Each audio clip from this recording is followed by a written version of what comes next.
I'm Saevi. Welcome into my first attempt at making a guide. Today we're going to talk about the things that I wish I knew when I first started reading in Final Fantasy XIV Online. First and foremost, one of the most important things that I feel like are extremely overlooked is adjusting your UI and HUD. Final Fantasy provides several options for UI customization. You can modify the position, size, and visibility of various elements such as hotbars, party lists, chat boxes, and mini maps. To adjust your UI, you can access it through the character configuration menu by pressing the escape key and selecting character configuration. Explore the different tabs to customize your UI according to your preference. Something that's really important for me is to make the target bar very large so I can see what the boss is casting. Next, it's extremely important to have your enfeeblements, or other known as a debuff, made very large as well, so you can better understand the mechanic that's coming. Hotbars and keybinds. Hotbars are essential for accessing your abilities and items quickly. You add and remove and rearrange your hotbars to suit your playstyle. Assigning keybinds to hotbar slots enables you to activate abilities using keyboard shortcuts instead of clicking on icons. Experiment with different layouts and keybind setups to find what works best for you. I personally use an MMO mouse, so the way that my hotbars are set up may not work for you. You may be on controller or use a keyboard. I like to set the most important skills for my job in the middle of my hotbar. So that would be 2, 5, and 8.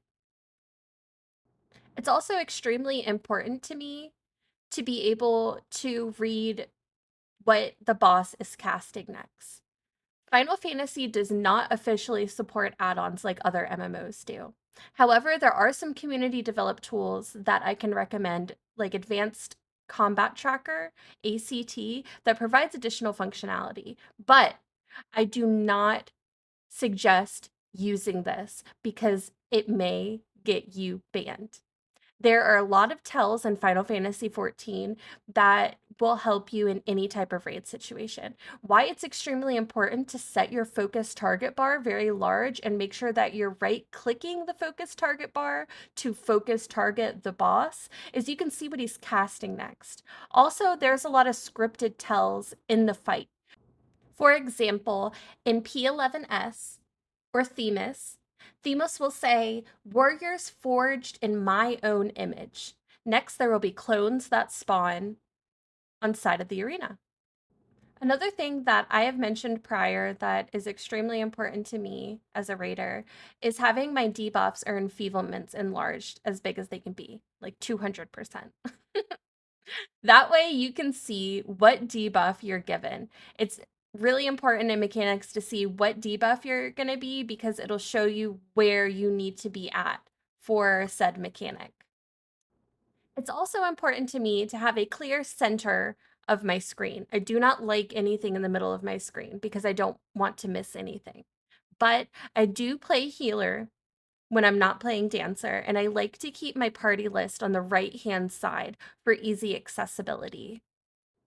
With that being said, it's extremely important that you join the Balance Discord. The Balance Discord is a popular community-driven resource for optimizing job performance in Final Fantasy XIV.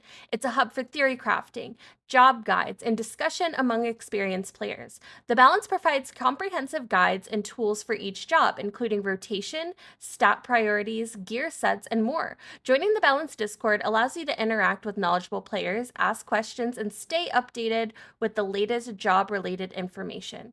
To join the Balance Discord, visit their website at thebalanceffxiv.com and follow the instructions to gain access. Once you're in, you can explore the various channels dedicated to each job, where you'll find in-depth guides, optimization tips, and a supportive community of players passionate about maximizing their job performance. Remember that optimizing your job performance is an ongoing process. Continuously seeking resources, guides, and discussions to refine your playstyle and adapt to balance changes, as well as staying informed with the latest strategies and best practices. I'm going to mention something that I feel like is extremely important and is probably common sense, but It might not be. So I'm going to tell you here now. It's very important to choose a job in in-game content that you feel comfortable on and that you understand the roles of your job. If you're a tank, you should hold aggro. If you're a healer, you should keep the party alive. While everybody's mitigating, of course. Damage dealers should optimize their rotation and positioning for maximum damage output. In this guide, I will not be going through different jobs to tell you what you should or should not play. I may hold that for another time. But if you're just getting started and wanting to get into raid content, I highly suggest choosing something like warrior, white mage, dancer, or machinist, or summoner, reaper, dragoon, whatever you feel comfortable on. I could sit there and name off all of the jobs, but they're all viable. It's literally dependent on what you are most comfortable on. And make sure that you do study and understand your rotation, because mechanics will be learned. If pressing your buttons is first nature, you will do well in raid. Watch guides. Read strategy explanations, or even participate in online forums if you'd like to.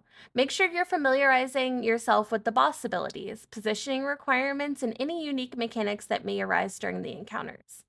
Practice in normal mode. Most raid content usually includes normal or savage, designed to introduce player to the mechanics before tackling the harder versions. Taking advantage of these modes to practice and become more familiar with the encounters will gradually improve your skills. There is also a stone, sky, and sea striking dummy that has every single encounter in the game. Depending on your level, there will be one in each DLC location. For the level 90 Endwalker will be with the hardy looking Radiant and Razathan 12.3/10.7. And you can practice the location with the Sharp Eye Radiant at 29.8/17.2. There you can practice the rotation for your job. Now that we've covered all of that, it's time to talk about static versus Party Finder. Yay! I personally recommend going into Party Finder. You can leave whenever you want to. You just have to make sure that you have patience. Raiding can be challenging. You can progress quickly, or you could progress in the long term. Stay patient, learn from your mistakes, and remain persistent in your efforts. Reflect on each attempt and seek areas of improvement to enhance your performance in future raids. The balance also has an area for looking for group or looking for member. I highly suggest utilizing that part of the balance as well. The Pandemonium and Abesios raids were released about 4 weeks ago at the release of this video. Make sure you stay updated with the latest patch notes and in-game announcements for any changes or additions to the raiding content, and best of luck to you as you delve into the new raiding challenges of Final Fantasy XIV Online. Kay, love you, bye!